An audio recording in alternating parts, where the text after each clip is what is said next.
So,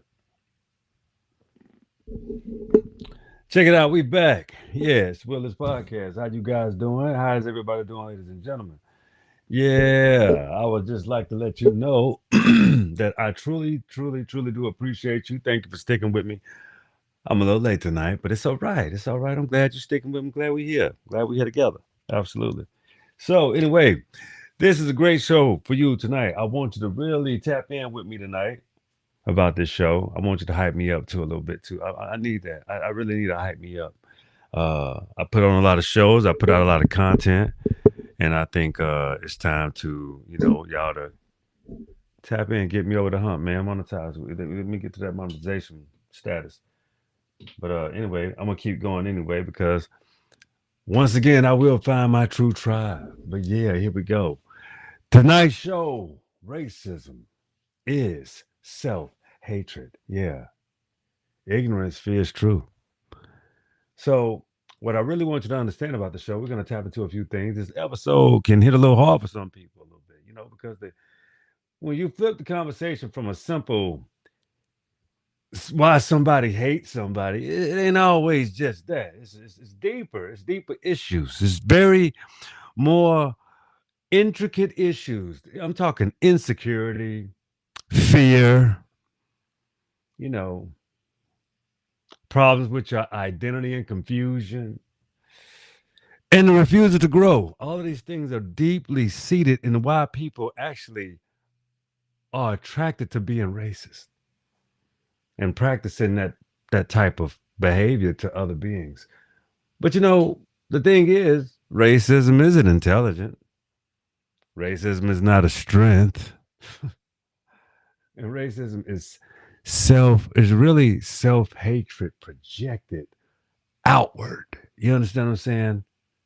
That's what it completely is. It just that sums it up. But we're gonna go a little deeper into it. So when a person refuses to learn history, refuses to understand cultures, refuses to evolve mentally, they trap themselves in darkness, complete darkness. A racist person is not just an attacker of others. They expose their own weakness, fears, and the lack of self-awareness. That's kind of we're going to dive a little deeper into these things, okay?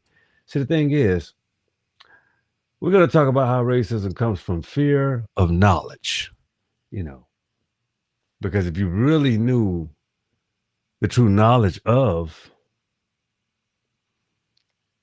Johnny Come Lately, we're going to call him Johnny Come Lately. And it's a lot of racists and five come people are taught to distort history and refuse to learn at all. So if you don't get this distorted version, you'll get a version that is just not even it's a fabrication. So it leaves you at a handicap in all actuality. It does. See, because the fear of truth, the fear of culture and understanding, the fear of losing false superiority, all of these are just fears. And also how ignorance becomes an inherited behavior.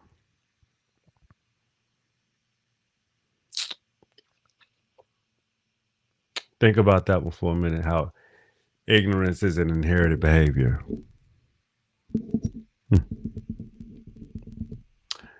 If you think about Congress,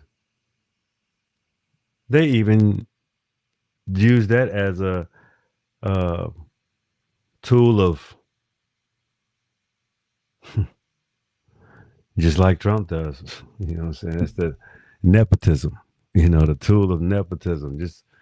You know, just I can pass this down too. Let me show you, son. Let me show you how to go to school and show you how to trick people into not doing nothing for them. Just act like you just you love them, act like you got something for them, and then you just look out who you want to look out for. You could just pass it down and pass it down, and that's what they did all in the southern states. They just passed down that ideology, that mentality. Pass it down. Let me just don't give them nothing. We can have a big old farm. You get agriculture and sell liquor and wine and everything, and be we can be the kings of what we survey, because this is This is what's called manifest destiny. You know, this is our land. All right. Okay. See, the problem is this is why they fear the truth so bad. Because it's the stories. These foolish stories that they tell themselves that are just completely not true. Well, the Indians was us, yeah, no, it was them Siberians you brought over from Britain. Yeah, it's kind of how that went. Anyway, the problem is if knowledge threatens your identity, then your identity was never stable. Perhaps. Yeah, you're European, or people are Asian or of descent. See, I'm of American descent. Oh, you got to turn it into this. No, it's just a proper example. We're all beings, and we should all accept the fact that, you know, you don't be disappointed or ashamed. You should be proud and aware. That's the thing. People want to be above. They don't want to be proud and aware. They want to be above and better for some weird reason. People get all crazy. But see, self hatred gets projected onto others. People who dislike themselves often search for someone else to blame. And that's how they reek of insecurity, jealousy, identity confusion. You understand what I'm saying? Psychological projections, always projecting on the others. And it's weird projections too, always something, kind of childish or childlike. But check this out. Wanting to feel above someone else, as I just told you, always trying to feel above somebody. But for what? Why? Why can't you just be? Are you that insecure into yourself for yourself? You just can't be. Let's be real. That's what I'm challenging you to be. So make sure you subscribe, love, share, hit that like icon on the Willis Podcast. You understand what I'm saying? But check this out. See, some people attack others because they can't face what's broken inside themselves. They just can't. You should. I think you should make it a mission to do so. Face what's broken inside of you so that you can have a better relationship with yourself and others. See, the more you hate yourself, the more you pour into hatred into others, that's like a boomerang. It's hitting you. That's what tears you apart. You understand what I'm saying?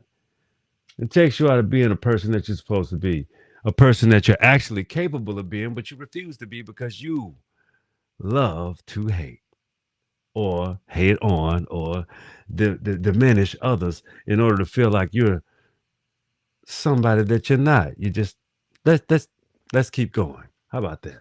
See, racism requires historical illiteracy. That's what it requires.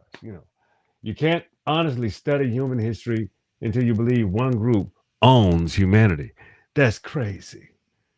Especially if you look at everything that has to do with how we are constructed with melanin. And I know some people would love to believe they're out of Africa. Yeah, whatever. There are melanated people globally. They all weren't wiped out. And that's the problem with the Caucasian. The lies just pile up. Some people just get away. And how then even here in Americas, they found, melanated people everywhere. They just made certain stories about others that had traveled before to the Americas, like the Mulunji people. Yeah. You have to know your history. Oh, we're going to get back into the books because we got relevant things to say. But the thing is, we're going to make shows for that. But let me tap into something that I need you to hear real quick.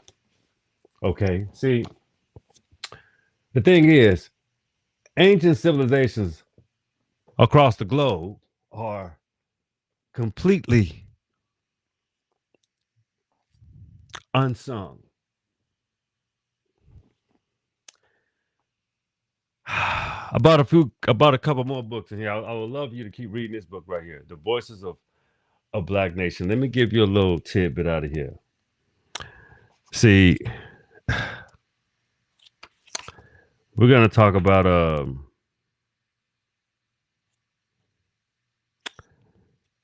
Black Identity, Old Style and New Style. Check this out. Now, mind you, this book was written in the 1920s. Okay. During the Black Renaissance, there was an unusual willingness to go beyond established institutions, social forms, and political connections and build anew. For the radicals, that there was a fundamental state, psychic alienation from the United States of America and the Western European culture. Those who rejected the establishment political alliances were the first of the new Negroes. Those who accepted them were of the old Negroes. If it was for the distinction that W.E.B. Du Bois founded himself glued to the old crowd. Sound familiar? Like the Black Caucus. You know what I'm saying? See, think about this. This is 100 years ago, a little over 100 years ago. So the distinction between the old Negroes, the new and old Negroes, can be compared to first two selections here: the Du Bois Declaration on Aims of the Returning Black Soldiers of the War, selections that have widely republished in an example of the fighting spirit of the time. However, for Du Bois, it was quite clear that the troops were returning to change their country. On the other hand, that there was a position to take to avoid the new Negro, William Bridges. In his challenge selection and also discussion to return black troops, for Bridges, that these seems to be a little reason for loyalty to the government. For the confidence in the majority of the people, selection also from Bridges and the challenges reflected in the same damning apparel of American society. Bridges' journal, mixed with the supporters of socialism, was favorable and comment on to Black nationalist garbage movement. The challenge that had been secretly backed by the Tammy Democrats and the magazine did not last long after the disclosure that the connection of October 1920s, Bridges went into the real estate business and contributed occasionally to the Negro world. So there you have it. People had agendas. 1920, like I told you, Black Lives Matter. It's a recopy of history, people. It was 100 years, straight up. Think about those solid, actual facts that was written in those specific times. But check this out. The thing about when you can't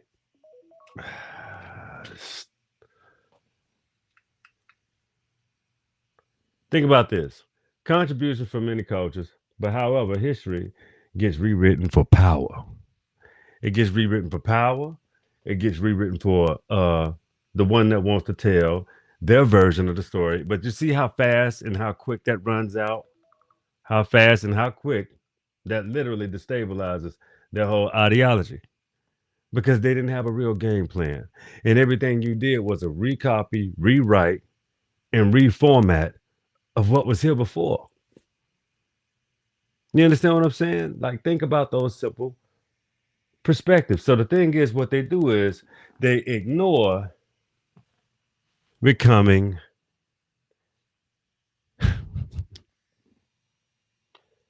the addiction. Some people become comfortable in hate because learning would force accountability. It will force you to think and alter your thoughts of trying to run with your little game or what you think you are doing, because what you're doing it's atrocious and it's inadequate to what we should be doing as beings. You're stepping us backwards instead of moving us forward. But check this out. They get echo chambers. They get online manipulation. You ever understand how they somehow get 1 million YouTube subscribers in a blink of a goddamn month? I mean, they just get them quick. It's like that. Echo chambers, online manipulation, political division, and also passing hatred through generations. This is how you stay on top. This is how you keep your foot on their neck. But are you moving either? See, if you're thinking you're doing all this to me, what is your final plan? What are you, just to get rid of me? You have no one else to hate. Think about it. You want to be me, but you hate me. You love me, but you despise me. So you just participate in a game that the only reason why you participate in it is because you are fixed to win it. That's ridiculous, but that's That's what seems to be that has been seen to be the running joke since the 1950s. Make America Great Again, remember? But check it out. Darkness becomes comfortable when somebody is afraid of the light. That's what you see all down south with all this redistricting, rewriting of let me I gotta dominate, I gotta control. I don't know nothing else. I don't know how to do nothing else. So I gotta do things that are despicable, destructive, decrepit, and atrocious. Just because I don't want certain people. And that's just like it's like a second nature thing. I don't even know if they're just what they've been trained to do. They don't know how to think outside of that. So intelligence requires adaptation. These people hate change. They don't want to adapt. They refuse to adapt because they like to be where? On top. But if you think about it, wise only see evolution and evolving is only slotted for wise people. And if they have proven to the point that you won't be wise, you're just a you're in you're not even just conservative. You're just not even progressive mentally. You don't even want to do what's bad for you. You like life to be hard for others because that's how you perceive it, and that's how you foresee it and pursue it mentally. That's crazy. That's not even a honest way of living and even developing an honest thought for yourself. But anyway, check this out. Listening before judging is a great attribute because intelligence requires adaptation. Learning from different people is a skill set and it also is an addition. It's something you didn't know before. So, the difference between discernment and prejudice. See, some people see someone different and they instantly become xenophobic. They instantly become defensive. You instantly become a problem to another person that you prejudged. That's not discernment. Being prejudiced is not discernment. Being prejudiced is just prejudice. Having discernment says, how are you doing? How's your day? Is your trip going okay? Do you need help? That's discernment. It's not drawing down and prejudging before you even know the sum of a situation. That's just ignorance. But I promise you, I won't hold you too long. Check this out. Think about these things. These are takeaways for real. Racism is intellectual weakness, pretending to be confidence. That's a takeaway. A person scared of history will always fear reality. You cannot hate others without damaging yourself. Seriously. Ignorance needs enemies to survive. The truth threatens people who build their identity on lies. Self awareness destroys racism because when you are self aware, you'll have a tendency to love yourself. That's the show tonight, people. I love you and I appreciate you for tuning into the Wilderness Podcast. Thank you for tuning in. There will be more. But anyway, you know this is my favorite part of the show. You know what it is. The wheel is yours. Be cool, be easy. Watch this. Watch it over and over again so you can understand where I'm coming from. I'll holler at y'all. Peace. Be easy.